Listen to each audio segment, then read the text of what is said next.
মক্তব ছোট পোলাপানদের পড়ায় সেটারে বলে মক্তব। পাঞ্জেখানা শুধু নামাজ পড়ে, সেখানে কোনো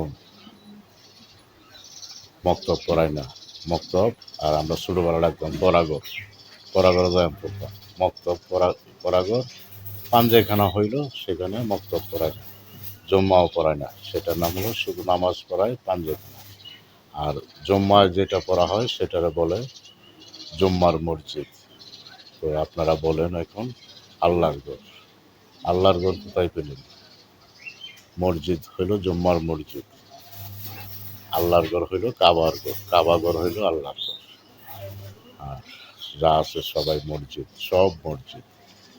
আল্লাহর ঘর একটি দুনিয়াতে, কাবা ঘর। আর আল্লাহর ঘর আছে মুমিনের কলবে। আর শুধু শুধু এটা নয়, মক্তবে ছোটোবেলা আমরা পড়াইছি কলিমে তৈবের অর্থ কী, হুজুররা পড়াইছে। কলিমে তৈবের অর্থ হইল এই যে হযরত মুহাম্মদ মুস্তাফা সাল্লাল্লাহু আলাইহি সাল্লাম আল্লাহর প্রেরানো রাসূল। আল্লাহ এক, তাহার কোনো শরীক নাই।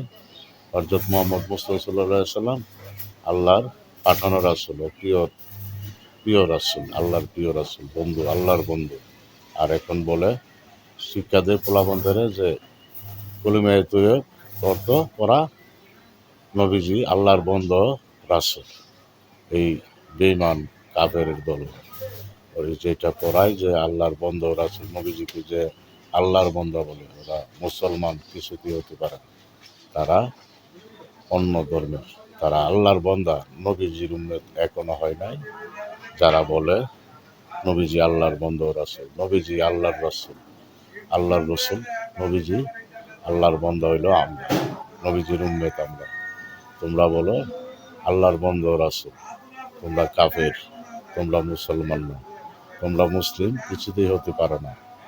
তোমরা এখনো মুসলিম হও না, তোমরা জাস আল্লাহর বন্ধু, নবীজির উম্মত এখনো হতে পারো না। যারা বলো নবীজি আল্লাহর বন্ধু রাসূল, কলিমে তৈয়বের অর্থ তাই না, নবীজি আল্লাহর প্রিয়ত রাসূল, আল্লাহর প্রেরণ রাসূল, আল্লাহর প্রিয়তম রাসূল।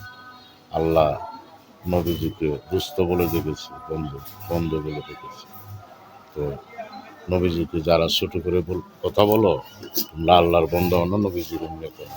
তোমরা আল্লাহর বন্ধা হইতে পারো, সেটা আমি বলি না, আল্লাহর বন্ধা তাও নবীজির উম্মত না। তোমরা নবীজির উম্মত হইতে হলে বলতে হবে আল্লাহ ছাড়া কোনো মাবুদ নাই, নবীর দিনে কোনো আমাদেরকে তরাইবার কেহ নাই।